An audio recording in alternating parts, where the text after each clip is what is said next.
Now, we'll talk about a few issues related to attrition that frequently arise in studies. Often, missing data are an issue when conducting research. When a study is missing outcome data, researchers may impute data by replacing the unobserved data in some way. For example, study authors may use a technique called multiple imputation to predict missing values, or they may replace missing values with the group mean. The WWC specifies several acceptable ways to impute data in the WWC Standards Handbook. Research indicates that, like attrition, imputation may introduce bias into study findings.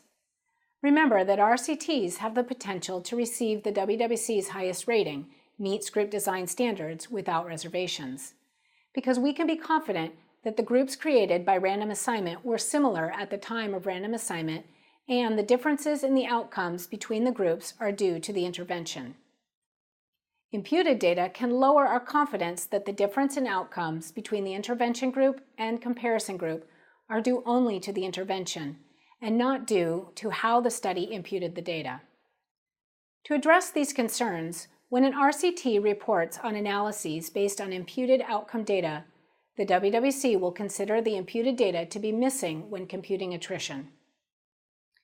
More generally, the WWC has a special set of standards for group design studies that include imputed data in the analytic sample. The WWC Standards Handbook describes these standards. Another issue to consider is that researchers sometimes exclude units from their analysis. If doing this creates differences between the intervention and comparison groups, it could introduce bias. The WWC uses 3 questions to determine whether an exclusion has the potential to introduce bias. Depending on the answer to these 3 questions, the WWC treats the exclusions one of 3 ways.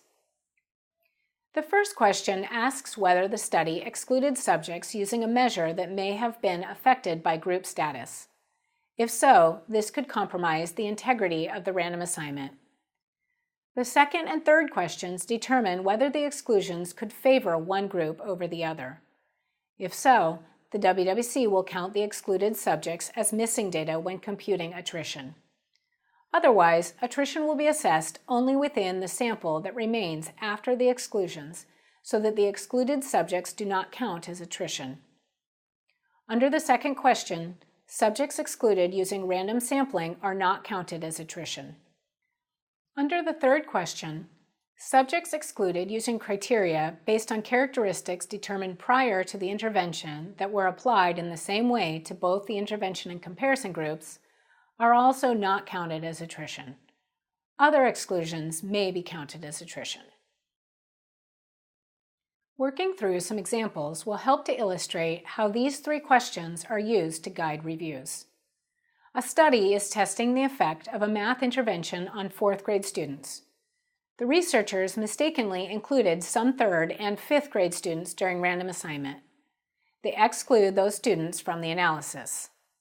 First, we ask whether the study excluded those students based on something that might have been affected by group status. In this case, the study excluded students based on their grade level. The students were already in those grade levels before the intervention, so the exclusions are unrelated to the group status. So the answer to question 1 is no. Second, we ask whether the study used random sampling to apply the exclusion. The answer to this question is also no. Finally, we ask whether the study applied the exclusion criteria based only on characteristics determined prior to the intervention in the same way to both groups. The researchers excluded 3rd and 5th grade students from both the intervention and comparison groups, so the answer to this question is yes. These answers suggest the exclusions have little potential to introduce bias, so the exclusions do not count as attrition. To assess attrition for a study in this category, the WWC calculates attrition only within the sample that remained after the exclusions, that is, the students who were in 4th grade.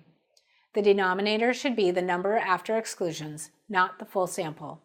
In this case, the denominator would be the number of students randomized after excluding 3rd and 5th graders. What if the study did not apply the exclusion consistently, so the answer to question 3 is no? For example, suppose a study excluded younger students from the intervention group but not from the comparison group. These exclusions are based on age, so the answer to questions 1 and 2 are still no, because the exclusions were not based on something that the intervention could affect, nor was it based on random sampling. But the researchers did not apply the criterion consistently across groups because they left younger students in the comparison group. In this situation, the WWC would count the excluded younger students as attrition. Now, what if the answer to question 1 is yes? This leads to the third WWC approach to sample exclusions. If the exclusion is based on characteristics that could have been affected by group status, then the WWC considers the random assignment process to be compromised. This means the study needs to demonstrate equivalence, and attrition is irrelevant. For example, sometimes researchers exclude students in the intervention group who didn't attend all the sessions of the intervention. The intervention could affect attendance, and the WWC is concerned that these situations can lead to systematic differences between groups, which could introduce bias. Therefore, these studies must demonstrate equivalence. Exclusions often occur in larger random assignment studies that may not have the time or resources to follow every student in their sample. Such studies may choose to collect follow-up data from a random subsample of the initially randomized sample. So a study might randomly assign 2,000 students and then select a random subsample of 500 students to follow. Random subsampling from the full initial sample of 2,000 students is perfectly acceptable from the WWC's point of view. The exclusion criterion was random, so group status couldn't affect it. One last example. In a study, researchers will conduct follow-up surveys in 2 waves. They randomly selected students who completed Wave 1 to participate in the follow-up survey for Wave 2. In this case, the researchers subsampled based on the students who completed an earlier phase, not based on the full randomized sample. Did they base the decision on something that could have been affected by group status? No. They based it on a random process applied to the sample of students who completed the earlier phase. So the answer to question 1 is no. In answering question 2, the WWC does not consider this random process to be random subsampling because it was applied to the remaining sample rather than to the full sample that was randomly assigned to conditions. Also, because the exclusion was based on whether subjects responded to the first survey wave, it was not based only on characteristics determined prior to the intervention. So the answer to question 3 is also no. Because the randomly selected subjects in the intervention and comparison groups may be compositionally different, the exclusions between Wave 1 and Wave 2 represent attrition. The study must assess attrition separately at both time points relative to the full randomized sample. The attrition calculation for Wave 2 should count all students who left the study between randomization and Wave 2 as attrition. Non-participation is another issue to consider when assessing attrition. We discuss non-participation in the Group Designs module, which is Module 1. It occurs when an individual assigned to an intervention condition doesn't participate in it. For example, students might leave an intervention classroom or refuse to participate in the intervention. Sometimes studies still observe outcomes for these students. If the individuals assigned to the intervention don't participate, it may decrease the study's likelihood of finding an impact of the intervention. However, non-participation does not introduce bias as long as the researchers still collect outcome data from the non-participants and analyze them according to their assigned conditions. The WWC counts non-participation as attrition if the study doesn't collect outcome data from non-participants.